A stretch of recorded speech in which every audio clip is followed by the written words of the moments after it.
Thomas Edison once said, "Everything comes to him who hustles and waits." This is the startup where we inspire businesses.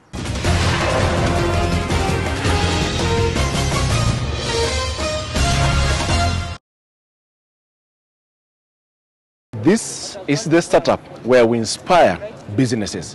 We're privileged to be joined by Linda Kimeu from Kimmies Non-Toxic Enterprises. Yes. I think I've gotten that, Linda, well. Yeah, that is correct. We started this enterprise, my sister and I am Linda Kimeu and she's Faith Kimeu. So we started it around last year, August, thereabout. The need to start it was because I actually have a daughter who used to get serious bouts of diarrhea, and so we didn't know what to do about it. Before we go to how you started the company, probably, the name Kimmies is very, very interesting. How did you come up with that name? So the name Kimmies is from Kimeu, which is our surname. So we thought, how would we make Kimeu sound cool? So we decided to add the M and the ES, so it became Kimmies. Yeah.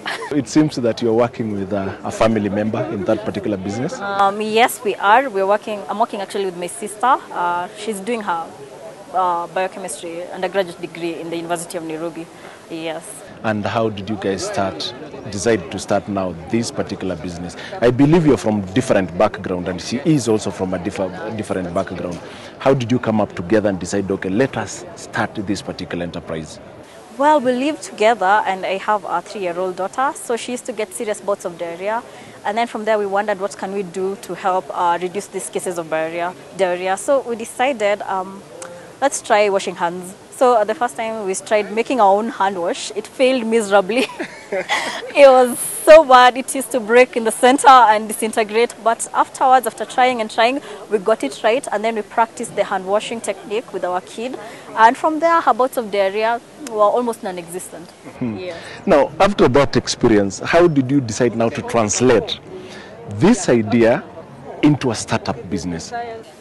So after that whole incident, we went and did a little of research, and we found as of 2013, only 1% of Kenyans actually washed hands with soap.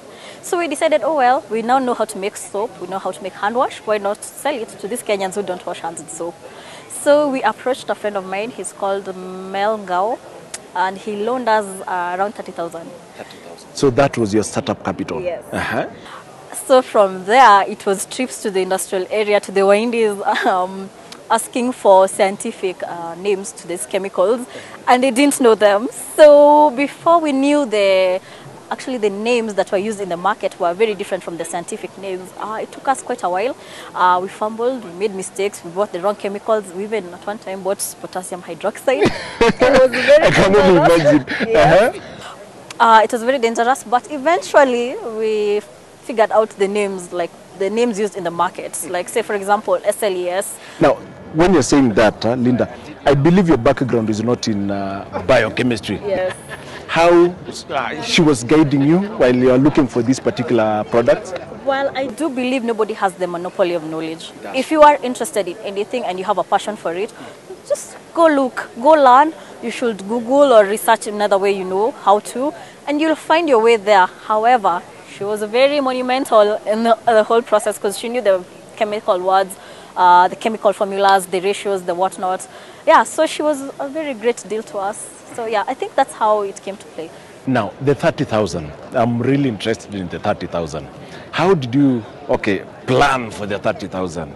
And how did you get the 30,000 shillings? Did you contribute to you and with your sister? How did you go about it? Well, I probably should mention, I was really jobless for almost a year. So by the time she came home on holiday, we were like, Kai, we can't do 4 months, because she's on holiday for 4 months without a job again. So we decided, what can we do? Then the hand wash thing came from there. So when I approached the friend Ngao, who gave us the 30,000, so the first thing was to get the ingredients, and they're not that cheap. So getting them in wholesale was a bit expensive. Getting the instruments like the pH meter, getting the stick blender, all the things that needed to make the soap was not that cheap. And the rental space was also a bit expensive. Because you see, when the KEBS guys come, they want the place to have tiles up to the wall, certain level. So for us, it was more of the rent, the ingredients, and the equipment we'll use to make the soap. Yeah. Then, did you start in the house or you had to rent in an industrial area after getting now the chemicals? We started in the house first because we hadn't perfected our formula. Yes. So we used to have runny soap, the soap where even if you tilt it a bit, it's all of it down, or the breaking up soap where it's supposed to be liquid, but it's like broken into different layers. And then we used to have lamps. So by the time we smoothed that out, so after we smoothed it out, the whole formula, that's when we went to the rental space. So yeah, that's how we got to the With a product, one product or two products at that particular time? At that point, it was one product. We only had the hand wash. But as for now, we're trying to diversify a bit. We'll make shampoos. We're also making some lotions that will be very, very natural and a bit on the high end because the ingredients are all pure natural extracts from oils of herbs and spices and whatever else you can get, but all natural. All natural. Yes. I can see you holding some of the products. Yes. I can see different colors, different things. Are this feedback from your clients? So far, the clients that you're having? Yes, especially this one, the raspberry, was a great hit when we went to the Chanuka event of last year, hosted by the KAG Buruburu. Yeah, the people loved this one, and we thought, why not? Let's add more of these kinds, because we had tried this one only that day once. So when they responded well to it, we decided, why not add another or more, produce more of those, and add more flavors like the apple, the chantia, the baby. Yeah. I can see. Yes. I've just learned one advice. And this is the advice that I can give startups outside there from Linda exactly here. If you have a product or service, ensure that it's in the market already. Then you can do your market analysis plus research as you are selling your product or service. Is that not so, Linda? Yes, that is so true. Because our experience is when you go marketing, feedback from the customers is very important. And at that time, we used to give them almost free to the neighbors. So when they come back and say we'd prefer this flavor more, the consistency was not that thick, whatnot, we change. And according to what they've said, we correct what they've said, they found to be missing, we add. And yeah, from there we grow. Who are your now clients? Right now, The now clients, who are they?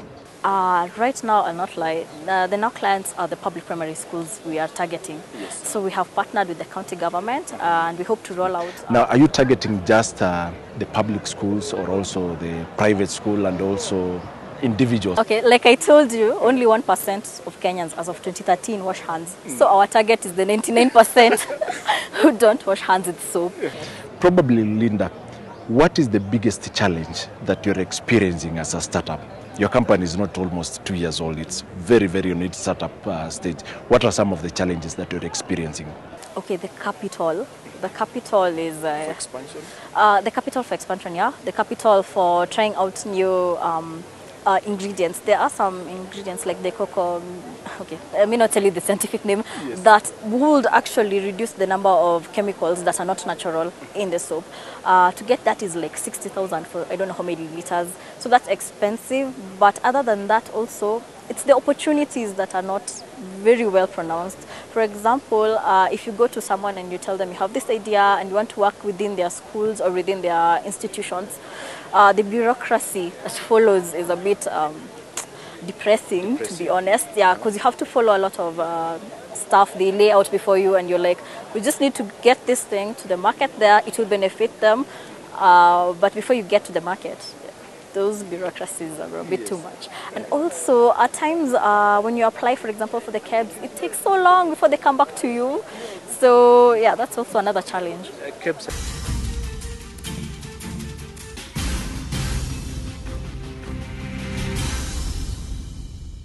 What has been the biggest lesson that you have learned while in this particular business? The biggest lesson, go with your guts. Go with your guts. Go with your guts. Like the way you started, you believed in what you really want to place in the market, then you started just like that. Yeah, and don't listen to what people tell you. People were saying, everybody is making soap, so what's different with yours? And you're like, mine is different because of this and this and this. Like, for example, it's mild, it's more, it has less toxics, such kinds of things. But people are like, no, kila mtu anatengeneza sabuni, hakuna mtu atakuja kununua sabuni yako, and you're like, no, ours we're using it differently. We have a different strategy. We have a different business model. So whatever you decided to go with in the first place, do it. Because we had decided to do this school-based hand washing program in schools when we first started the company, the enterprise. but we were persuaded by others to try tenders. When we tried the tenders, we were very unsuccessful. We never even got one. For even one Not school even for one. that particular time. Because we had listened to people and we didn't go with our guts. Our guts were like, let's go to the schools, let's go to the public schools. They need this more than the other guys need it. But we were persuaded by the public and our parents and relatives, and we decided to try tenders, and we failed. So we went back to our original plan. What can you advise about that, tendering and just supporting your business idea? I think mentorship, and also I'll insist, go with your gut. Go with your gut and mentorship, you won't go wrong. Because finding mentorship is not as easy as it seems. Because some people think they are going to go there and help you, but instead they are going to drag you in the opposite direction. So whichever idea you thought of first, after researching and polishing it up, I think you should go with that one. Let other people have their own input, but you're the last person to weigh, you're the last person to make the final decision, and you know what's good for you, and you know what's good for your enterprise. So from there, you'll move forward. You've just used the same word. Kila mtu anafanya mambo ya sabuni. What sets your company apart and your product from the rest? Well, our product is of high quality first. The ingredients themselves are of high quality, and the kind of preservatives we use are the natural ones, are actually the preservatives you find in the sodas, in the fruits, in the fruit cakes and whatnot.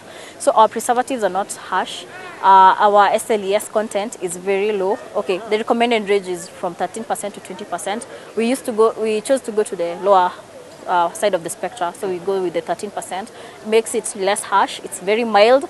It does not leave your hands tingling or itching. It has no sores or anything of that sort. So that's why our product is better than the rest. Yes. When you see Kimmies, in the next 2 years, 1 year, where do you see the company and this startup? Where do you see the startup in the next 2 years? So based on our business model, which is go to the public primary schools, I think you will find almost all this in 2 years, in say more than 10 counties. You will find us in more than 10 counties. You will find us promoting the hand washing culture in more than 10 counties and in all the public primary schools in those counties. With regards to the products themselves, you will find us training more people on how to make soap. You will find us actually selling more soaps in the supermarkets and in the shelves of the pharmacies and chemists and anywhere else you can think of. You will find us there. Yeah. Family and friends, did they ever support you while you're starting the business? I know you are working with your sister, yes, but the larger environment, the social environment, did they support the idea? They did. I actually like to thank my parents. They were very supportive. Yes, their house was a lab for some time, and sometimes things would go very wrong, but they were very patient with us. And my friends, especially our other partner, Ngao, and all the other friends, they were very supportive. Like they'd come to the Innovative Week, they've come, and they'll also purchase our stuff when nobody even knew about it. Yeah, so they were very supportive. So surrounding yourself with family and good friends is also very important, because there are times it's very hard. You have deadlines from school, you have deadlines from the people you work with. So yeah, you need them. How has been the experience of working with your sister? Bittersweet. It has been bittersweet, to be honest. Sometimes, because you know how family is, they think they reign supreme. And to make it even worse, she's doing biochemistry, which is more related to the soap than my religion. Yeah. So sometimes my input, she was like, that might not work. And I'm like, no, it's real. So you're working with faith when she's working with facts? Was I working with faith? No.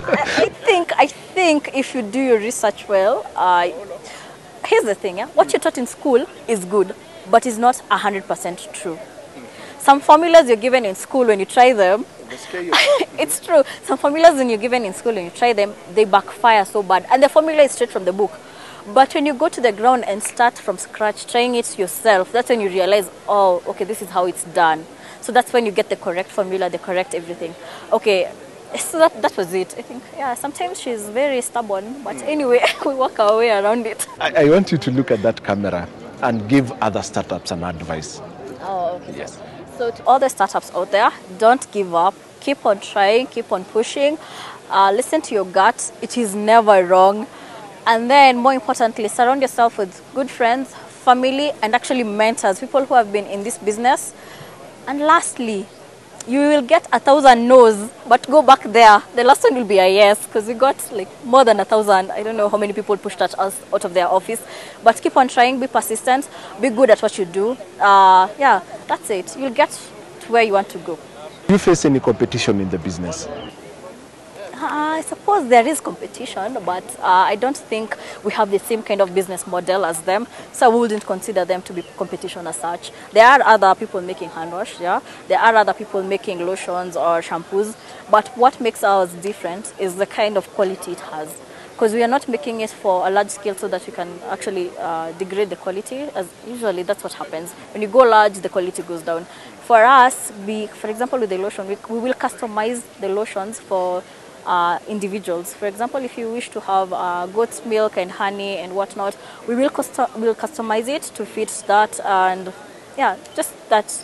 We'll listen to what you say, and then we will fix it accordingly to your own to what you like. I know somebody watching probably from home might be asking, how much is the cost of one bottle? So this bottle today, it is just around 150 shillings only. Yeah. It depends with what type, probably raspberry. I can see you're holding, is that apple? Yeah, this is apple. There's a variety of flavors. So you just come in and choose whatever you want. And then you go home with whatever you want. Of course, there's a sample you can wash your hands with. So to test the fragrance and how smooth or mild it is. If you don't like that one, you can go to another one. Yeah, it's your choice. You are also teaching people how to wash their hands. Is that so that people can accept your product very well? Partly, yes, we are a business, so partly, yes. And the other reason is so that to ensure self-reliability and sustainability of the hand washing culture. So if you're trained how to wash your hands properly, there is no excuse for you not to do so. So we will be actually improving your social and economic dynamics in your life when you wash your hands properly. So that's why we train and sensitize the people on how to wash hands and the importance of hand washing. Thank you so much, Linda. I wish you well in Kimmies non-toxic enterprises. Yeah. I believe you are going to achieve it. And thanks for your message to other startups. Okay, thank you. Okay. That has been Linda Kimeo of Kimmies non-toxic enterprises. After the break, we are going to crack a startup